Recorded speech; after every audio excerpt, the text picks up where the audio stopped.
নমস্কার সকলকে, আশা করি সকলেই ভালো আছেন। 2025 সালের শারদীয়ার প্রীতি শুভেচ্ছা এবং অভিনন্দন জানিয়ে বনগাঁর টপ 6 প্যান্ডেলের যে সিরিজটি শুরু করেছিলাম, এটি তার সেকেন্ড এবং এটির মধ্যেই 4টেকে আমি দেখানোর চেষ্টা করেছি।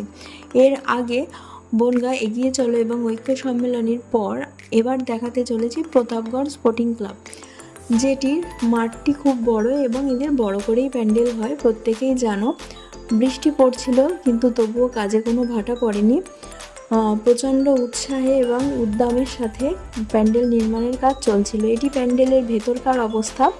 তো খুব সুন্দরভাবে সাজিয়ে নেওয়া হয়েছে এবং লাইট না দিয়েই প্যান্ডেলটাকে কতটা সুন্দর লাগছে তাহলে কল্পনা করে নাও, যখন পুজোর 5টা দিন তোমরা ঠাকুর দেখতে আসবে তখন প্যান্ডেলের ভেতরটা বা বাইরেটাও আরও কত সুন্দর হবে। এই ধরনের মূর্তি নিয়ে আসা হয়েছিল, প্যান্ডেলের সামনে রাখা হবে, আরও সুন্দর করে সাজানো হবে বলে। সম্ভবত সাউথ ইন্ডিয়ার কোনো মন্দিরকে কেন্দ্র করে তৈরি হয়েছিল। এরপর গান্ধীপল্লী স্পোর্টিং ক্লাবের থিম কেদারনাথ।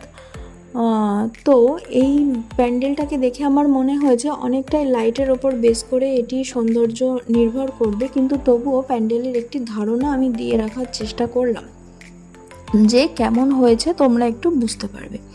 এরপর চলে যাব অভিযান সঙ্গে, যেটি একেবারে যশোর রোডের ওপরেই পড়ে এবং এই প্যান্ডেলটিও প্রতি বছরের মতন বেশ সুন্দর করেই বানিয়ে নেওয়া হয়েছিল। কাজ তো অসম্পন্ন ছিলই, কিন্তু আমি তবুও তোমাদেরকে দেখিয়ে নেওয়ার চেষ্টা করেছি। আর সব থেকে ভালো জিনিস হয়েছে, এর প্রতিমা নিয়ে আসা হয়ে গেছিল আর ভেতরে ছিল একেবারে সূক্ষ্ম কাজ, যেগুলো দেখতে খুব সুন্দর লাগছিল। তো তোমরা যখন আসবে তখন এইগুলোকে দেখতে আরও সুন্দর লাগবে, কেন কি তখন প্রপার লাইট এসে যাবে।